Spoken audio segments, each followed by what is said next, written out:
Koras, selamat pagi. Pagi ini saya mau menjelaskan hal mendasar mengapa Toba Pak Lestari itu harus dihentikan operasionalnya. Nah, seringkali kita berdebat hal-hal yang tidak mendasar. Nah, oleh karena itu saya mau menjelaskan secara mendasar.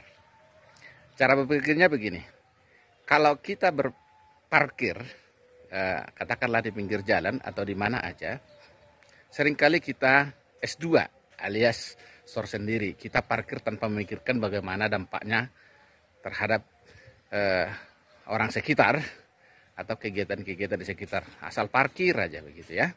Nah, demikian juga tuh Bapak Lestari. Apa hal mendasar dampaknya di masa sekarang dan di masa yang akan datang? Di masa sekarang dan sebenarnya dari hal mendasar dari dulu, memang namanya hal-hal yang indah kawasan Danau Toba itu memang yang paling pas itu adalah wisata. Nah, oleh waktu dikembangkan menjadi agrowisata, artinya memang di daerah itu banyak petani, maka nilai tambah hasil pertanian itu dioptimalkan untuk kebutuhan para wisata. Itulah indahnya ciptaan Tuhan di Danau Toba itu. Tetapi kita seringkali para wisata bahkan menjadi destinasi wisata prioritas, dan itu tidak mungkin berjalan ketika baunya TPL itu datang itu. Siapa yang mau datang wisata di tempat yang bau ya? Nah, itu hal mendasar yang pertama. Hal yang mendasar yang kedua adalah berulang kali saya bilang, siklus hidrologi Danau Toba itu tidak mungkin akan berjalan jika monokultur seluruh kawasan Danau Toba yang diperkirakan 27.000 hektar monokultur akan memungkinkan siklus hidrologi seperti itu untuk kebutuhan air Danau Toba. Kenapa? Karena tidak mungkin sebuah kawasan menghasilkan air siklus hidrologi yang normal dengan monokultur. Yang kedua, ancaman Danau Toba itu adalah pendangkalan yang diakibatkan karena monokultur itu kan akan terkikis. Tidak mungkin misalnya sedimentasi normal jika ditanami monokultur. Kenapa?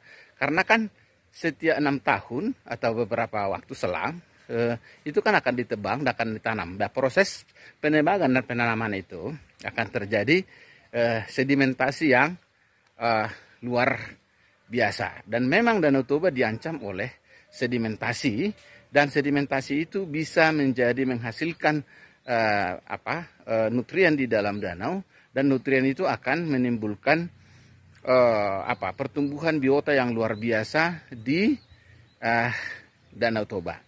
Jadi saya berharap semua kita hal mendasar bahwa kita ingin semua sungai-sungai di kawasan Danau Toba akan normal jika kawasan Danau Toba itu kembali kepada hutan alami.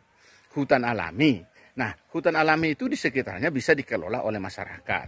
Nah, makanya sebenarnya kalau misalnya menurut data di Dinas Tenaga Kerja Toba, kalau cuman hanya 1.107 ya karyawan TPL, dan juga mitranya berapa itu, mungkin ada berapa ratus itu mitra yang terkait dengan TPL, jika dibandingkan dengan masyarakat seluruh yang terkait dengan monokultur eukaliptus, itu terlalu sedikit lah ya.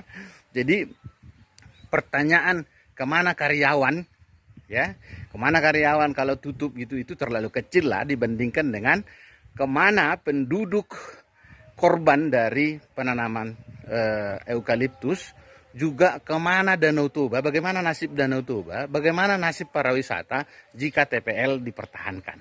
Sekali lagi saya mau katakan, tidak mungkin para wisata berhasil dengan adanya TPL yang menghasilkan bau dan juga yang merampas keanekaragaman hayati di kawasan Danau Toba. Jadi mari kita berpikir hal yang sangat mendasar untuk berpikir jauh ke depan. Salah satu berpikir wawasan kebangsaan kita untuk merawat keindonesiaan kita adalah berpikir masa kini, kehidupan masyarakat, dan apa yang kita pikirkan hari esok, itulah yang terjadi di masa yang akan datang. Jadi kita sebagai anak bangsa harus mampu berpikir jauh ke depan untuk menjaga warisan dunia yang disebut dengan Danau Toba. Saya kira itu dulu penjelasan saya pagi ini.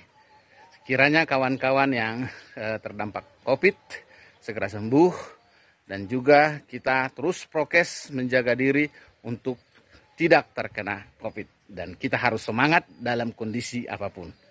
Terima kasih.